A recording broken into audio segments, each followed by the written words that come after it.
আসসালামু আলাইকুম বন্ধুরা, কেমন আছেন সবাই? আশা করি ভালো আছেন।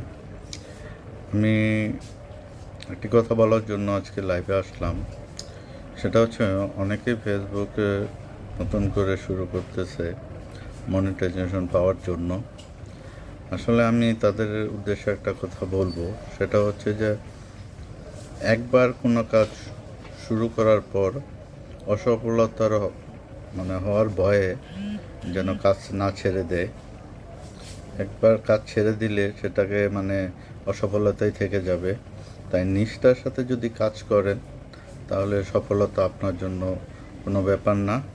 একদিন হোক 2 দিন হোক আপনার লাইফে সফলতা আসবে। তাই যারা মনিটাইজেশন নিয়ে চিন্তা ভাবনা করেন, আমি বলবো তাদেরকে কাজ করতে থাকেন। ইনশাল্লাহ আপনি একদিন সফল হবেন। ধন্যবাদ সবাইকে। আসসালামু আলাইকুম।